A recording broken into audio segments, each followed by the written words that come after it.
तथा बहुमोल विचारों से हमें अनुग्रहित करें।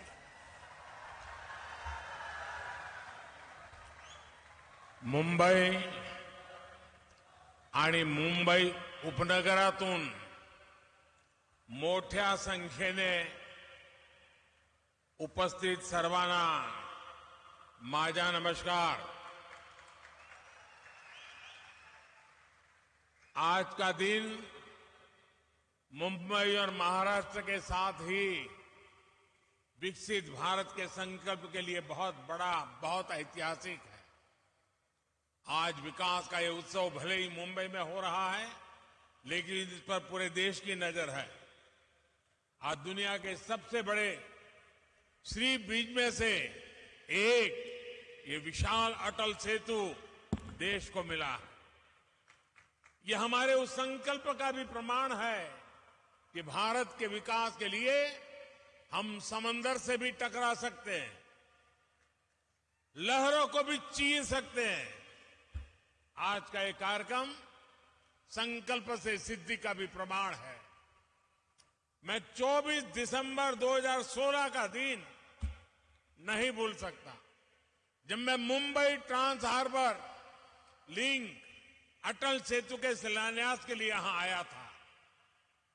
तब मैंने छत्रपति शिवाजी महाराज को नमन करते हुए कहा था कि लिख कर रखिए, देश बदलेगा भी और देश बढ़ेगा भी।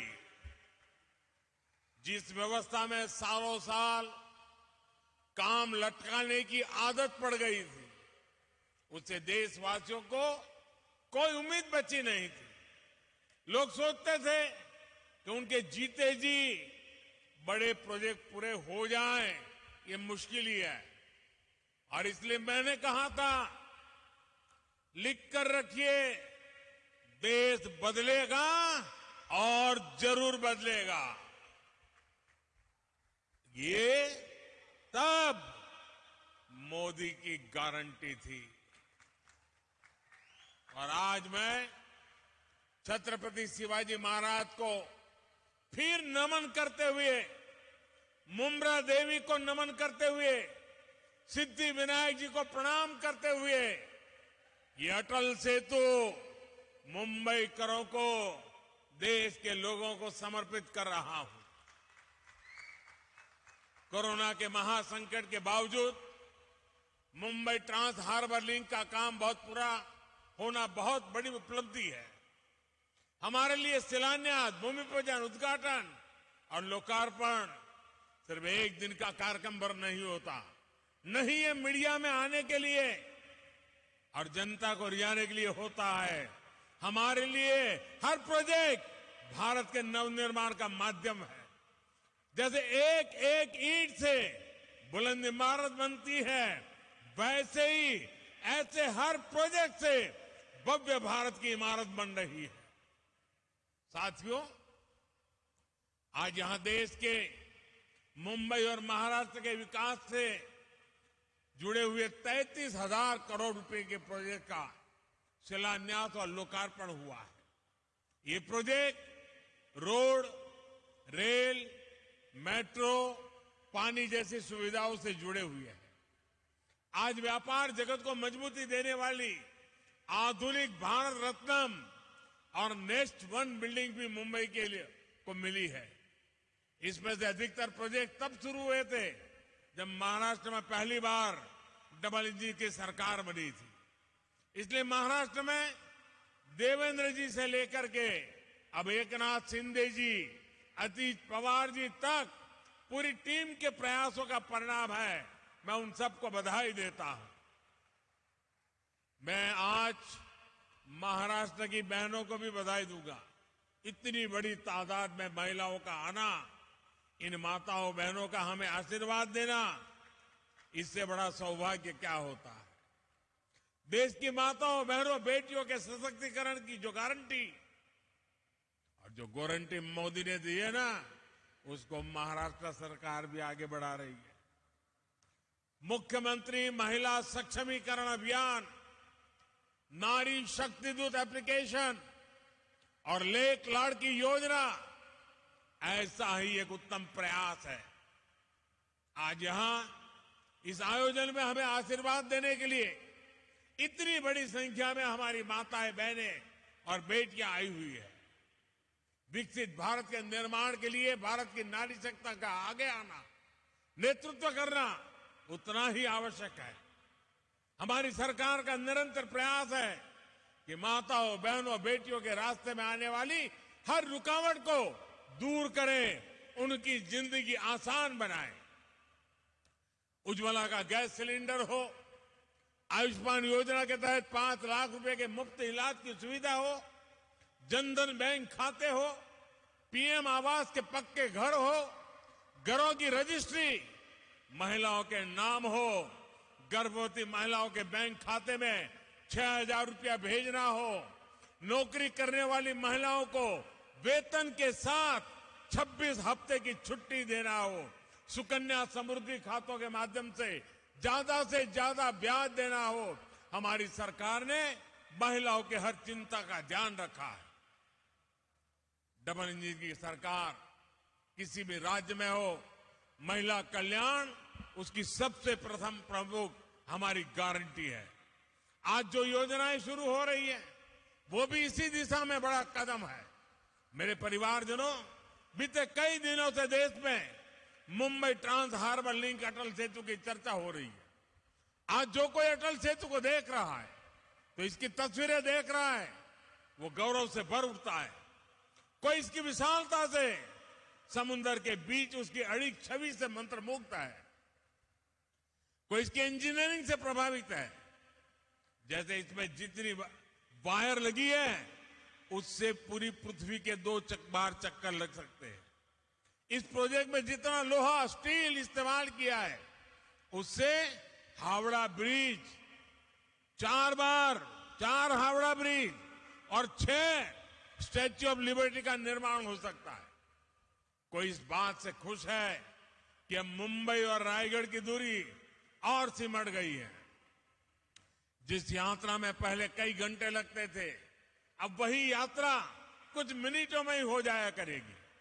इससे नवी मुंबई के साथ साथ पुणे और गोवा भी मुंबई के और पास आ जाएंगे। इस ब्रिज को बनाने में जापान ने जो सहयोग किया है उसके लिए मैं जापान सरकार की विशेष रूप से आभारी हूं। मैं आज अपने प्रिय मित्र स्वर्गीय शिंजो आबे को जरूर याद करूंगा। इस ब्रिज के निर्माण को जल्द से जल्द पूरा करने का संकल्प हम दोनों ने मिलकर लिया था। लेकिन साथियों, अटल सेतु को हम इतने सीमित दायरे में नहीं देख सकते। अटल सेतु भारत की उस आकांक्षा का उदयघोष है जिसका आह्वान साल 2014 में पूरे देश ने किया था। जब मुझे चुनाव की जिम्मेवारी दी गई थी तो 2014 के चुनाव के कुछ समय पहले मैं रायगढ़ किले पर गया था। छत्रपति शिवाजी महाराज की समाधि के सामने बैठ करके कुछ पल मैंने बिताए थे उन संकल्पों को सिद्धि में बदलने की, उनकी इच्छा शक्ति, जनशक्ति को राष्ट्र शक्ति बनाने की, उनकी दृष्टि की, सब कुछ मेरी आंखों के सामने और आशीर्वाद बनकर के आया था। उस बात को 10 साल हो रहे हैं। इन 10 वर्षों में देश ने अपने सपनों को सच होते देखा है, अपने संकल्पों को सिद्धियों में बदलते हुए देखा है। अटल सेतु इसी भावना का प्रतिबिंब है। युवा साथियों के लिए यह नया विश्वास लेकर आ रहा है। उनके बेहतर भविष्य का रास्ता अटल सेतु जैसे आधुनिक इंफ्रास्ट्रक्चर से होकर ही गुजरता है। अटल सेतु विकसित भारत की तस्वीर है। विकसित भारत कैसा होने वाला है उसकी एक झलक है। विकसित भारत में सबके लिए सुविधा होगी, सबकी समृद्धि होगी, गति होगी, प्रगति होगी। विकसित भारत में दूरियां सिमटेगी, देश का कोना कोना जुड़ेगा, जीवन हो या आजीविका, सब कुछ निरंतर बिना रुकावट के चलेगा। यही तो अटल सेतु का संदेश है। मेरे परिवारजनों, बीते 10 वर्षों में भारत बदल गया है। इसकी चर्चा खूब होती है। बदले हुए भारत की तस्वीर तब और साफ हो जाती है जब हम 10 वर्ष के पहले भारत को याद करते हैं, 10 साल पहले हजारों लाखों करोड़ रुपए के मेगा स्कैम्स की चर्चा होती थी। आज हजारों करोड़ रुपए के मेगा प्रोजेक्ट के पूरे होने की चर्चा होती है। सुशासन का एक संकल्प देश भर में दिख रहा है। देश ने नॉर्थ ईस्ट में भूपेन हजारिका सेतु और बोगीबील ब्रिज जैसे मेगा प्रोजेक्ट पूरे होते देखा है। आज अटल टनल और चेनाब ब्रिज जैसे प्रोजेक्ट की चर्चा होती है। आज एक के बाद एक बनते एक्सप्रेसवे की चर्चा होती है। आज हम भारत में आधुनिक और भव्य रेलवे स्टेशन बनते देख रहे हैं। ईस्टर्न और वेस्टर्न फ्रेट कॉरिडोर रेलवे की तस्वीर बदलने वाले हैं। वंदे भारत, नमो भारत, अमृत भारत ट्रेनों सामान्य जन के सफर को आसान और आधुनिक बना रही है। आज हर कुछ सप्ताह में देश किसी न किसी कोने में नए एयरपोर्ट का लोकार्पण होता है। साथियों, यही मुंबई में, महाराष्ट्र में इन वर्षों में अनेक मेगा प्रोजेक्ट या तो पूरे हो चुके हैं या फिर बहुत जल्द पूरे होने वाले। पिछले साल ही बाला साहब ठाकरे समृद्धि महामार्ग का लोकार्पण हुआ। नवी मुंबई एयरपोर्ट और कोस्टल रोड प्रोजेक्ट पर भी तेजी से काम चल रहा है। कोस्टल रोड प्रोजेक्ट से मुंबई महानगर की कनेक्टिविटी का कायाकल्प होने जा रहा है। ऑरेंज गेट, ईस्टर्न फ्रीवे और मरीन ड्राइव की अंडरग्राउंड टनल कनेक्टिविटी मुंबई शहर में ईज ऑफ ट्रैवल बनाएगी। आने वाले कुछ सालों में ही मुंबई को पहली बुलेट ट्रेन भी मिलने वाली है। दिल्ली मुंबई इकोनॉमिक कॉरिडोर महाराष्ट्र को मध्य भारत और उत्तर भारत से जोड़ने जा रहा है। महाराष्ट्र को तेलंगाना, छत्तीसगढ़ और अन्य पड़ोसी राज्यों से जोड़ने के लिए ट्रांसमिशन लाइन नेटवर्क बिछाया जा रहा है। इसके अलावा ऑयल और गैस पाइपलाइन हो, औरंगाबाद इंडस्ट्रियल सिटी हो, नवी मुंबई एयरपोर्ट हो, शैलेंद्र बिडकिन इंडस्ट्रियल पार्क हो, ये बड़ी परियोजनाएं महाराष्ट्र की अर्थव्यवस्था को नई गति देने वाली है। मेरे परिवारजनों, आज पूरा देश प्रत्यक्ष देख रहा है कि टैक्स पेयर का पैसा किस तरह देश के विकास लग रहा है। लेकिन देश पर दशकों तक शासन करने वालों ने देश का समय और टैक्स पेयर का पैसा दोनों ही की परवाह नहीं की है। इसलिए पहले के दौर में कोई प्रोजेक्ट या तो जमीन पर उतरता ही नहीं था या फिर दशकों तक लटका रहता था। महाराष्ट्र तो ऐसे अनेक प्रोजेक्ट का साक्षी रहा है। नीलवंडे डैम का काम 5 दशक पहले शुरू हुआ था, इसे हमारी सरकार ने पूरा किया। उरण खारकों पर रेल लाइन पर भी लगभग 30 दशक पहले काम शुरू हुआ था, ये डबल इंजन की सरकार ने पूरा किया है। नवी मुंबई मेट्रो प्रोजेक्ट भी लंबे समय तक लटका रहा। यहां डबल इंजन की सरकार बनने के बाद हमने इसे गति दी और अब पहला चरण पूरा हो चुका। ये जो अटल सेतु आज हमें मिला है, इसकी प्लानिंग भी कई सालों पहले चल रही थी। यानी मुंबई के लिए इसकी जरूरत सबसे अनुभव की जा रही थी, लेकिन इसे पूरा करने का सौभाग्य हमें मिला। और आप याद रखिए, बांद्रा वर्ली सी लिंक प्रोजेक्ट अटल सेतु से करीब 5 गुना छोटा है। 5 गुना छोटा है। पहले की सरकार में उसको बनते बनते 10 साल से ज्यादा लगे थे और बजट 4-5 गुना अधिक बढ़ गया था। ये तब सरकार चला रहे लोगों के काम करने का तरीका था। साथियों, अटल सेतु जैसे इंफ्रास्ट्रक्चर प्रोजेक्ट सिर्फ सुविधा ही नहीं देते बल्कि रोजगार के भी बहुत बड़े साधन होते। इसके निर्माण के दौरान मेरे करीब 17,000 मजदूर भाई बहनों और 1,500 इंजीनियर्स को सीधा रोजगार मिला। इसके अलावा ट्रांसपोर्ट से जुड़े कारोबार, निर्माण से जुड़े दूसरे बिजनेस में जो रोजगार मिला वो अलग है। अब ये इस पूरे क्षेत्र में हर प्रकार के बिजनेस को बल देगा। Ease of doing business, ease of doing life, इसके लिए बढ़ाएगा। मेरे परिवारजनों, आज भारत का विकास 2 पट्टियों पर एक साथ हो रहा है। आज एक तरफ गरीब का जीवन बेहतर बनाने के लिए महाअभियान है, तो दूसरी तरफ देश के कोने कोने में चल रही महापरियोजनाएं। हम अटल पेंशन योजना भी चला रहे हैं और अटल सेतु भी बना रहे हैं।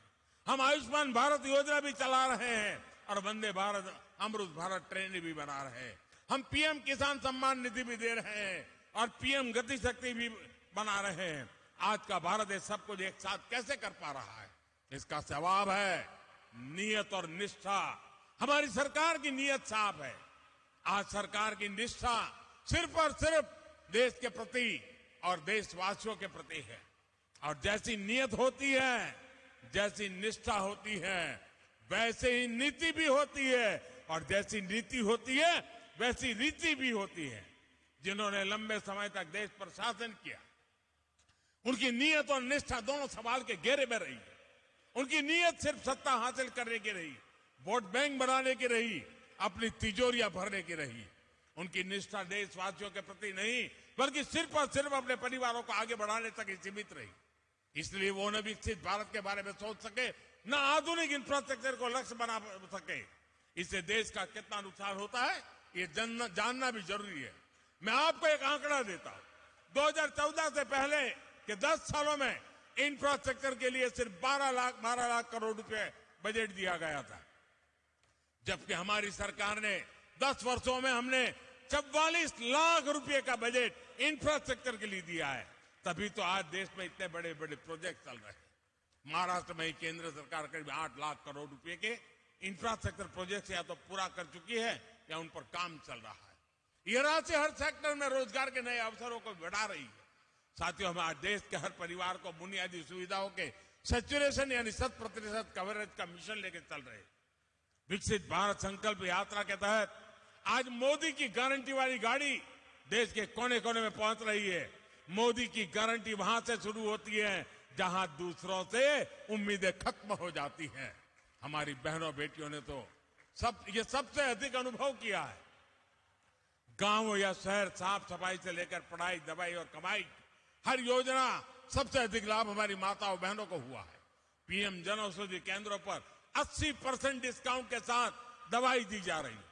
मोदी की गारंटी गरीब परिवार की बहनों को पक्का घर देने की है। जिन्हें पहले किसी ने नहीं पूछा, उन्हें पहली बार मोदी ने पूछा है। उन्हें बैंकों से मदद दिलवाई है। पीएम स्वनिधि योजना से जहां मुंबई के भी हजारों रेहड़ी पटरी वाले भाई बहनों को फायदा हुआ है। हमारी सरकार महिला सेल्फ हेल्प ग्रुप को भी मदद दे रही है। बीते कुछ सालों में हमने बहनों को लखपति दीदियां बनाई है और अब मेरा संकल्प है आने वाले सालों में 2 करोड़, यह आंकड़ा सुनकर के कुछ लोग चौंक जाते हैं, 2 करोड़ महिलाओं को मैं लखपति दीदी बनाने का लक्ष्य लेकर के चल रहा हूं। महाराष्ट्र के एनडीए सरकार ने जो ये नया अभियान चलाया है, ये नारी सशक्तिकरण में बहुत बड़ी भूमिका निभाएगा। मुख्यमंत्री महिला सक्षमीकरण अभियान और नारी शक्ति दूत अभियान से महिलाओं के विकास को नई गति मिलेगी। मैं आपको विश्वास दिलाता हूं, डबल इंजन सरकार महाराष्ट्र के विकास के लिए ऐसे ही समर्पित भाव से काम करती रहेगी। महाराष्ट्र विकसित भारत का एक मजबूत स्तंभ बने, इसके लिए हम कोई कसर बाकी नहीं छोड़ेंगे। एक बार फिर आप सभी को इस नए प्रोजेक्ट के लिए मैं बहुत बहुत बधाई देता हूं। माताओं बहनों को विशेष रूप से प्रणाम करता हूं। आपने इतनी बड़ी तादाद में आकर हमें आशीर्वाद दिए, बहुत बहुत धन्यवाद।